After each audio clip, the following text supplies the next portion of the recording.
ஓம் நமச்சிவாயா. அனைவருக்கும் அன்பான வணக்கம்.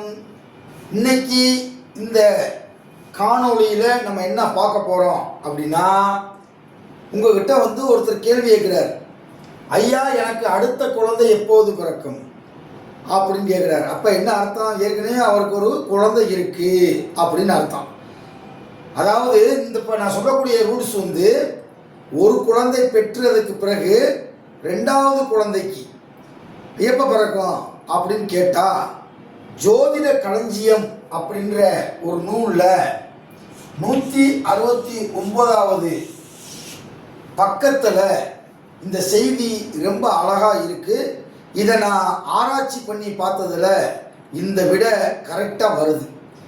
அதாவது நல்லா கேட்டுக்கோங்க, ஒருத்தருக்கு குழந்தை பிறந்திருக்கணும், ஒரு குழந்தை இருக்கும். அப்போ ரெண்டாவது ஒரு பொம்பளை பிள்ளை பிறந்திருக்குன்னு வச்சுக்கோங்க. அப்போ ரெண்டாவது ஆம்பளை பிள்ளைக்காக அவர் என்ன பண்ணுவார், முயற்சி பண்ணுவார். அப்படி இருக்கும்போது அந்த ரெண்டாவது குழந்தை எனக்கு எப்போ பிறக்கும் அப்படின்னு கேட்டால் அதுக்கு விடை கண்டுபிடிக்கலாம். அதாவது நல்லா கேட்டுக்கோங்க, லக்கணத்திலிருந்து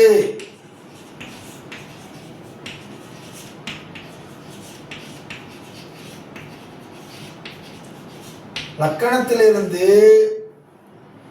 3ஆம் இடத்தின்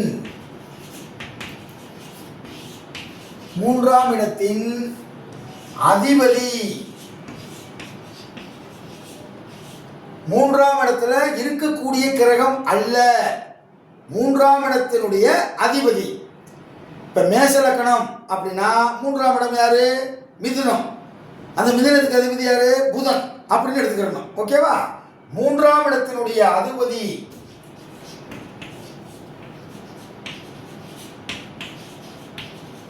அந்த 3ஆம் இடத்தினுடைய அதிபதியினுடைய ஸ்புடத்தை, ஸ்புடம்னா டிகிரி, அந்த புடத்தை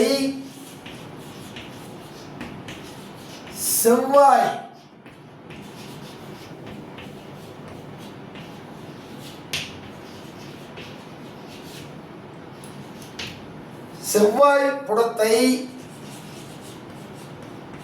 கூட்டி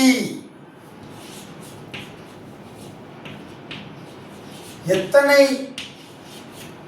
டிகிரி வருகிறதோ அல்லது ஸ்புடம் வருகிறதோ, டிகிரி அல்லது ஸ்புடம், அதாவது 3ஆம் இடத்தினுடைய அதிபதி அவருடைய ஸ்புடம் டிகிரியையும் செவ்வாயினுடைய ஸ்புடத்தையும் கூட்டணும். கூட்டி ஒரு ஆன்சர் வரும். அப்போ 0 30லேருந்து மேசத்துலேருந்து ஆரம்பிக்கும். அப்படியே அந்த அட்டவணை உங்களுக்கு தெரியும். அப்போ ரெண்டையும் கூட்டி என்ன வருதோ அந்த இடத்து, அந்த ராசியில் கோச்சாரத்தில் குரு வரும்போது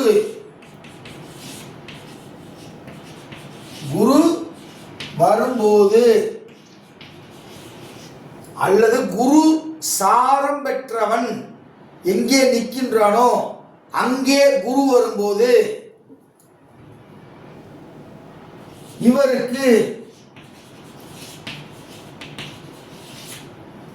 இவருக்கு இரண்டாவது குழந்தை பிறக்கும்.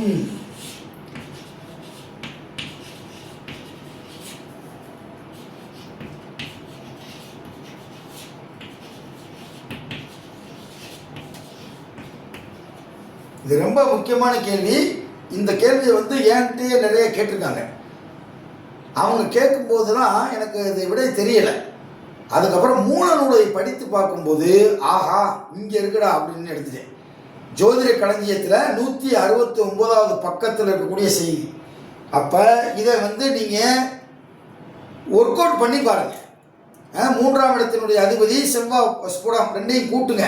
கூட்டி எந்த ராசியில் அந்த ஸ்புடம் வருதோ அந்த ராசியில் கோச்சாரத்தில் குரு வந்தபோது ரெண்டாவது குழந்தை பிறந்திருக்கா அப்படின்னு பார்க்கணும். அல்லது குருவினுடைய சாரம், யாருடைய சாரம், ஏதாவது ஒரு கிரகம் திசை நடந்துக்கிட்டு இருக்கோம், அது குருவினுடைய சாரத்தை வாங்கியிருக்கோம். அந்த கிரகம் எங்கே இருக்கிறதோ அதன் மீது கோச்சாரத்தில் குரு பயணம் பண்ணும்போது ரெண்டாவது குழந்தை பிறந்திருக்கும். இதை நீங்கள் செக் பண்ணி பார்த்துட்டு உங்களுடைய கருத்துக்களை எனக்கு தெரிவிங்க. நன்றி, வணக்கம்.